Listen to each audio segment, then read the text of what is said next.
What's up, guys? We didn't plan on recording or making anything in Texas just because it was more of like a pass by the whole place situation. But we are in San Antonio, and I guess the Alamo is right next to us.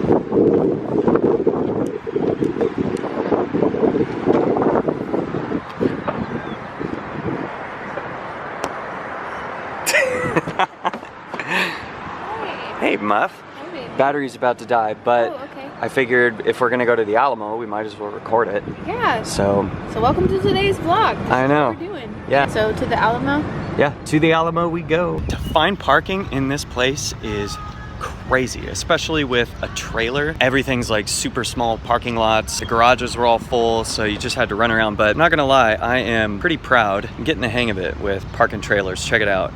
So there's the pilot right there, and in between I was able to squeeze this sucker in right in between these two vehicles. Pretty cool. All right, so now I just have to walk over to the Alamo and see what my muffin's up to. Yo, these guys are shooting off bayonets.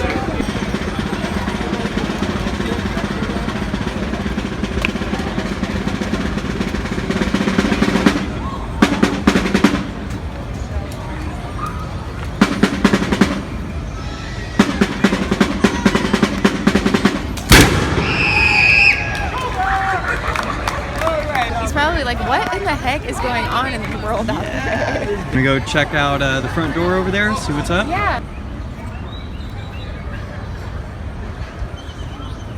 This bronze 4-pounder cannon is a replica of an Alamo battle cannon. The original cannon was likely cast in Mexico City during the mid to late 1700s and transported into Spanish Texas. The cannon was brought to San Antonio in 1773 by the Spanish Army after the Presidio at Los Ades was closed. The small cannons similar to this were used in forts and missions throughout Texas. The carriage the cannon sits on is typical of those found at forts and in the holds of ships. Its narrow profile and small wheels allow the cannon to fit into small spaces and to be moved around with just a few men. Jeez, it's so somber to be here. These people literally gave their lives knowing they were gonna die. Yeah, Like, that's hardcore. look how old like the stone and Yeah. it's like it's so worn and weathered.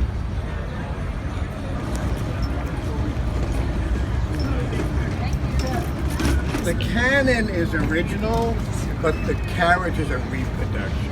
We actually have quite a few of the original cannons here. Later when you walk under the arches, you see a lot more. So how big is the biggest one? Very good, 18-pounder. This one was a 16-pounder. Okay, I need somebody in the group who's a very good reader. Can read something out loud, okay? Come on.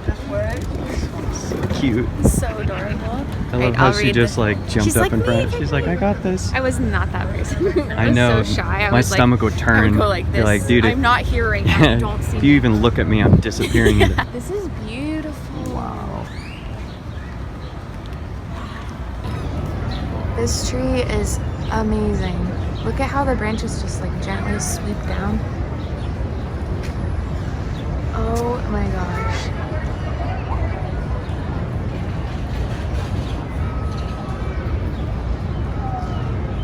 It's a live oak.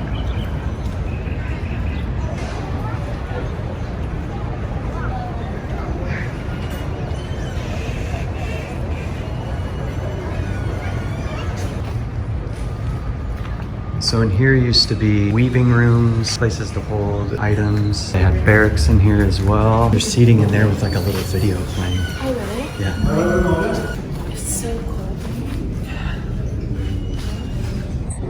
So we just got done watching the Remember the Alamo, like little, like a history video? Yeah. Pretty wild, man. The fact that the legendary David Crockett fought and died here. So this is it. This is it. The Alamo.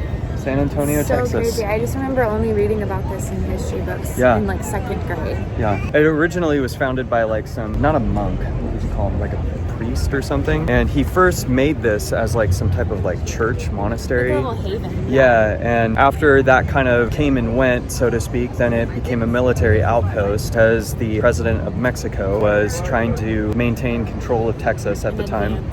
Before Texas was declared an independent state. Right. There was a lot of animosity between Mexico and the Texians. Yeah, so the president of Mexico came down and was like, I'm taking this over, get out of the way. And kind of like a surprise attack. Yeah, and the Texians was like, no. They still went down fighting even though they were outnumbered. What was it? There was 6,000 Mexican and Mexican 150, troops. I think, of the Texians. Yeah, but something like that, yeah. Something like that. I think it was like 150, 200. Okay. Yeah. It was like really dramatic ratio, but they still like posted up in here and defended it. The Mexican president was saying, I'm going to show you guys no mercy. And so the Texians just shot off cannons. It was like, bring it on, basically. Yeah, they didn't back down. They didn't flee. Yeah, it's pretty boss. Yeah, and courage. So before the fight went crazy, one of the main guys, like Travis, something like that, he wrote a handful of letters and sent off. Like, we need backup. Basically. Yeah, and sent off, they're called couriers, kind of like old school mailmen. Yeah, which is crazy because nowadays you can just call somebody, but back then they had to send people on horses nothing. To go to like towns far away just to send a message. Yeah, so those couriers, am I saying that right? I think so. I don't remember how you pronounce it, but something like that. But these a couple of people risked their lives on horseback while the armies were around, ran off to the surrounding towns, gave the letters out, and then long story short, the Alamo was taken over by the president of Mexico. Santa Ana? Yeah, they said the battle only lasted 90 minutes. Yeah, and the backup couldn't make it in time. So they lost. Which makes sense. Yeah. I mean, back in the day, horseback and assembling troops, and so pretty wild. And then sooner or later, forces were able to be gathered. Yeah, they came in here. They had a lot more that eventually rallied together and reassembled to do a counter attack like later on, and they fought and like won it all back. Basically. Sam Houston, that was his name. You have a good memory. Look at you. Oh, I love history, but Sam Houston was the guy who, remember correctly, Santa Ana's forces. Yeah, like where they were kind of based and captured the president of Mexico. Yeah, and had him admit to the Republic of Texas being the official thing and like seizing all of this. And so he basically was like, you're either going to admit this or die. And so Santa Ana was like, okay, like you win basically. Yeah, you guys can have your sovereignty. And then the Republic of Texas was established. Basically born. Yeah. So I got the chills. Yeah, it's so fascinating. Yeah, very emotional to be here. It made me emotional watching it because it's just like war and all of it. It's just heartbreaking. I wish you could just have like world peace and just have people be on the same page, but it's so hard to get that to happen. And so war and death, and even women and children lost their lives here defending. Yeah, and it's emotional. It is crazy. And then what you see around us is the city of San Antonio. And so as the years went on, this place almost was demolished just to have a hotel made. Yeah. And so the daughters of the Texas Republic, basically, they called themselves the daughters of the Texas Republic. They were like the granddaughters of some of the generals and whatnot involved in this entire thing. Yeah. And so they were like, no, we want to preserve and defend this land. So then they established that and paid $65,000 back then to preserve this entire thing. And then the government eventually reimbursed them and just made it like a historical landmark that can't be touched. Yeah. So it's so powerful. Cool. Yeah. So this place is protected for the rest of forever as a standing reminder that of independence, courage, not giving up. Yeah. And like they said, the Texas spirit, but I think it can be any human spirit. Yeah, for real. So this right here is the incredible monument dedicated to the people who lost their lives at the Alamo. So when the Alamo was taken over by the president of Mexico, he ordered their bodies to be burned instead of having a proper burial. He was pretty brutal. He called himself the Napoleon of the West. He called it what?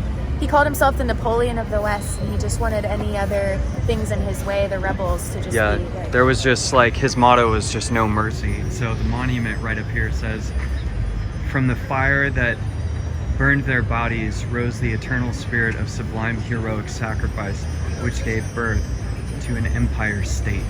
It's so emotional to be here. It's such an impactful monument. They have all the names and honor.